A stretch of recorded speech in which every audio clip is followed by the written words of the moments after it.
A heroine that has an endless reincarnation. She could fly, and due to the ant metal, her strength and durability were enhanced. Her choice of weapon, an ant metal mace. He is Hawkgirl!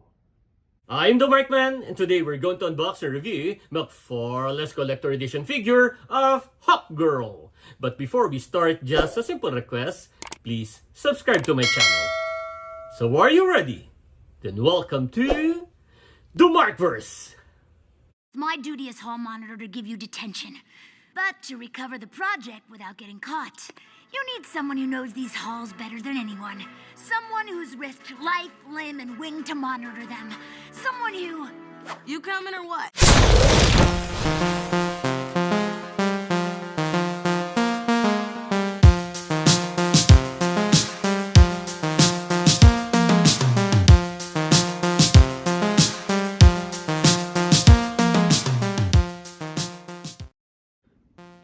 One of the figures that I was very excited to get my hands on this year is Hawkgirl.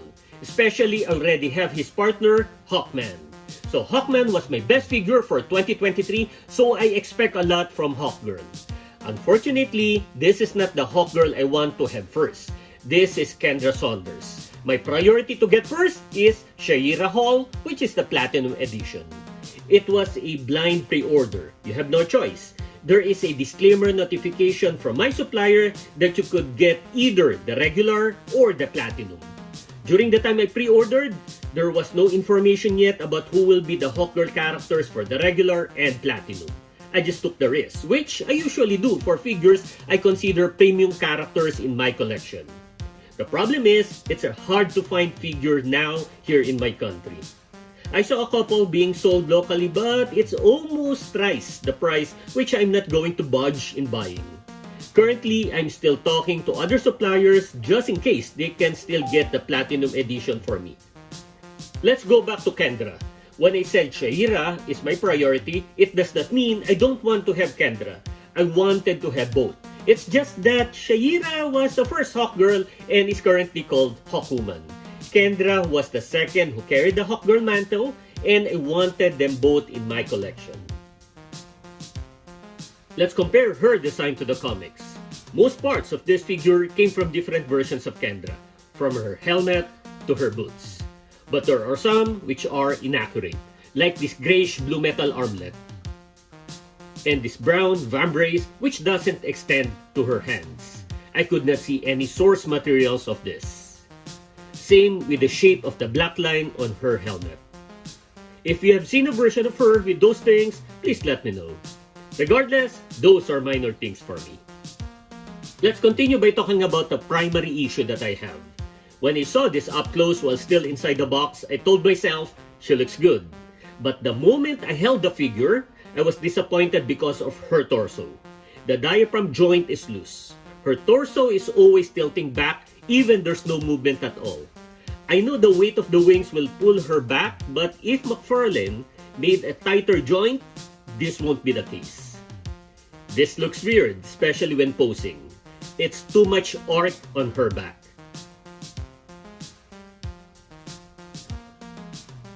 For the head, the sculpt looks nice and realistic. The helmet has good aesthetics, complementing the red lips. This is off. Okay, I have already encountered issues of female figures concerning their neck, like that of the Huntress. It looks oddly long, especially if we tilt it.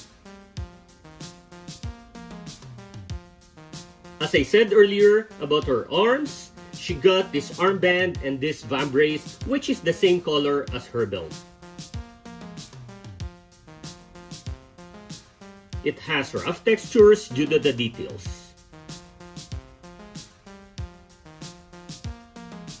She has a default right hand that has a trigger finger.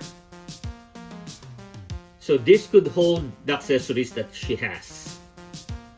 And her left is a fist. She has this yellow and green mid-rib sleeveless shirt and green pants, which are common features or costumes of different versions of Kendra.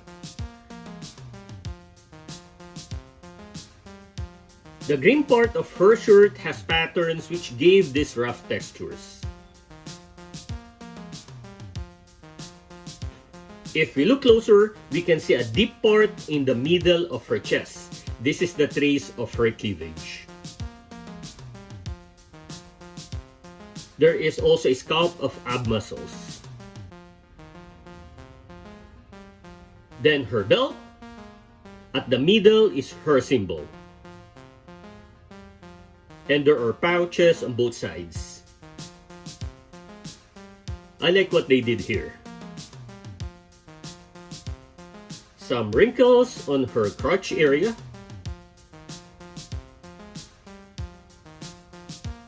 Her boots have vibrant red and yellow linings. It also has rough textures. Now, let's talk about her wings. It seems to be permanently attached to her back, not like that of the Black Adam Hawkman, which can be removed.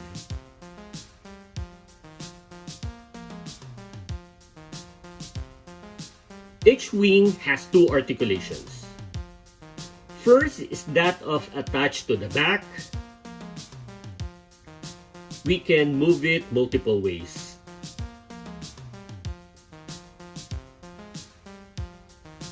Then the second, the wings are divided into two parts. We can expand this to show a bigger wingspan. And this is the connecting point. We can see the details. It's full of feathers. And I like how they sculpted this. Also, it was shaded. I appreciated what they did here. This is so nice to look at.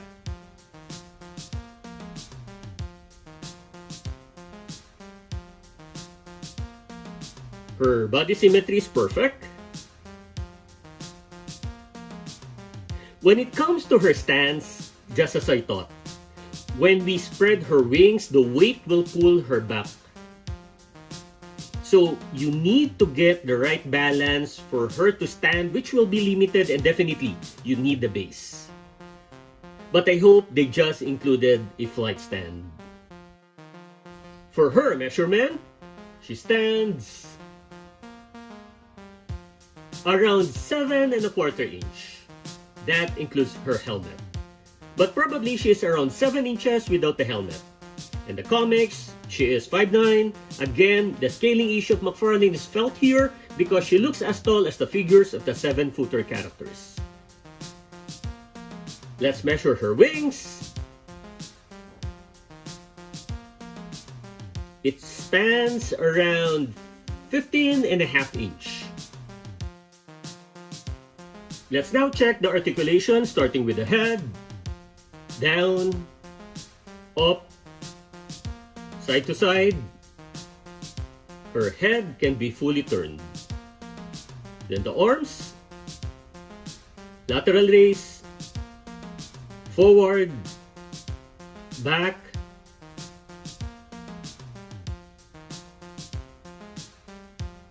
if we fully move the wings to her back, then we can fully rotate the arms. Then the bicep swivel, double jointed elbow,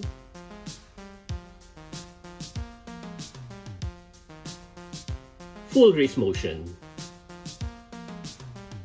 As shown earlier, she has a diaphragm articulation. She has a hip swivel. I hope her diaphragm was as tight as her hips.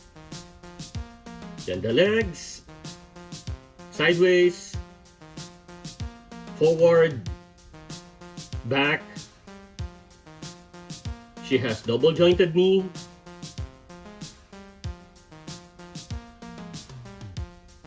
Full ankle movement with toe hinge. That's the articulation.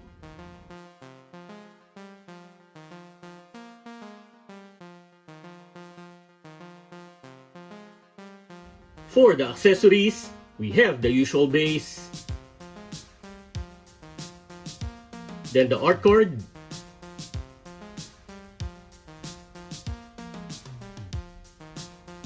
She has 2 pairs of alternate hands, a right fist, a left hand that could hold accessories, and the other pair are open palms. And of course, her signature weapon, a mace. The ball has the same grayish blue color like her armband.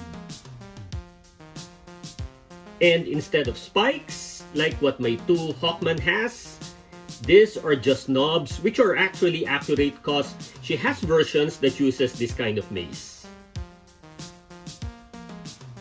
For her to have a stronger grip, this handle looks like it is covered with cloth. So this mace has fine details. Then the comparison. Let's start with the Black Adam movie Hawkman. Here are Citizen Steel and the Spectre. And this Winter Aquaman and Dr. Fate from the Black Adam film. Then the pioneer members of the animated series Justice League, The Flash, Wally West, and Martian Manhunter. DC Rebirth Superman and Green Lantern John Stewart. Arkham Knight Batman and Wonder Woman. Then we have Green Arrow and The Atom. Some female characters, Batgirl and Cyclone. Huntress and Catwoman. Then the last batch, those that have wings, Red Robin, Batman Beyond Terry McGinnis, and last is with the classic Hawkman. That's the comparison. Aesthetic-wise, this figure looks great. The color, the details, and the symmetry. The wings, it is an improvement compared to the other 2 Hawkman. The main issue I have, as I stated earlier, is the diaphragm, which seems to have a mind of his own. I hope McFarlane had tightened the joint well. If we put that aside, then the articulation is fine. For the accessories, I like the mace and the choice of alternate hands. I just wish they included a flight stand because, you know, Hawkgirl can fly. I don't need a base anymore as I have 100 of that. Still praying that I could get She-Ra in the future. So, if you like this video, click the thumbs up button, please subscribe to my channel, and don't forget to push that notification button since I publish new videos every week. Again, I am the Markman, thank you for visiting the Markverse, and always remember to pay it forward with kindness.